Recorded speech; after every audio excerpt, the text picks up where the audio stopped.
চিন্তা করবেন না, এই সময়গুলো কেটে যাবে। যখন এই জুলুম চূড়ান্ত মাত্রায় উঠবে, তখন আল্লাহ রাব্বুল আলামিন মুসলিমদের মধ্যে একজন ইমামকে পাঠাবেন, তার নাম মুহাম্মদ। কি নাম?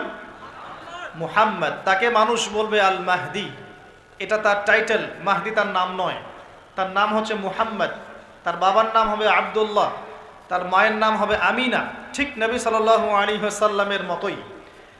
এবং তিনি মুহাম্মদ সাল্লাল্লাহু আলাইহি ওয়াসাল্লামের বংশধরদের মধ্যেই হবেন। মাহাদি চট্টগ্রাম থেকে বের হবে না, মাহাদি বুয়েট থেকে বের হবে না। বাংলাদেশ থেকেও তো 2-4টা মাহাদি অলরেডি বের হয়ে গেছে, বের হয় নাই? আর মাহাদি আরবি ভাষায় কথা বলবে। কি ভাষায় কথা বলবে? পাঞ্জাবি ভাষায় কথা বলবে না। আমাদের পাঞ্জাব থেকে একটা মাহাদি বের হয়েছিল ইংরেজদের সময়, ব্রিটিশ আমলে। সে বলেছে আমি মাহাদি, আমি ঈসা। নাউজুবিল্লাহ। পরে দাবি করেছে সেই নবী। আর বাংলার মাটিতে এদের দাওয়াত এখন খুব জোরে জোরে চলছে। নাম দিয়েছে আহমদিয়া মুসলিম জামাআহ। নাম শুনেছেন নাকি? তাদের এই নেতা দাবি করেছিল সে মাহদি, সেই ঈসা। নাউজুবিল্লাহ।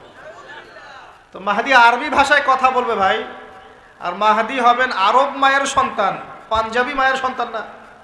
পাঞ্জাবি ভাষায় কথা বলবে না, বাংলা ভাষায় কথা বলবে না। তিনি মদিনা থেকে আসবেন। কোত্থেকে? তিনি দায়িত্ব নিতে চাইবেন না, বরং পালিয়ে আসবেন মক্কায়। মানুষ তাকে জোর করে দায়িত্ব দিবে।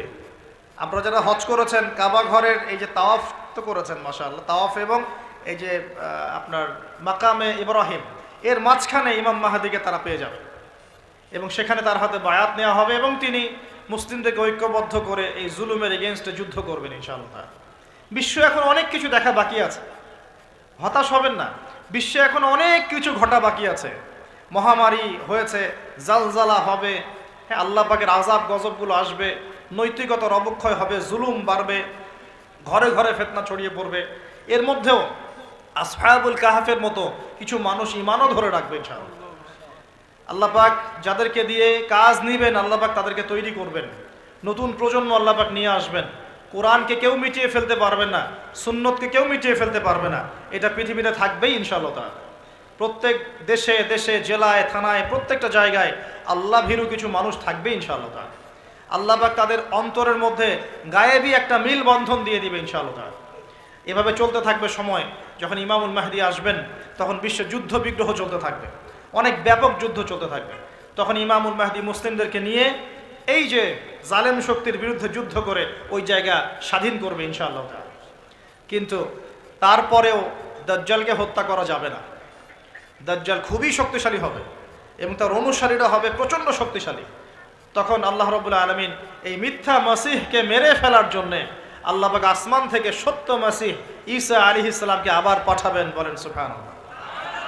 আল্লাহ রাব্বুল আলামিন সূরা মাঈদার মধ্যে বলেছেন, ওয়ামা কাতালুহু ওয়ামা সালাবুহু, তারা তাকে হত্যাও করে নাই, ক্রুশবিদ্ধও করে নাই।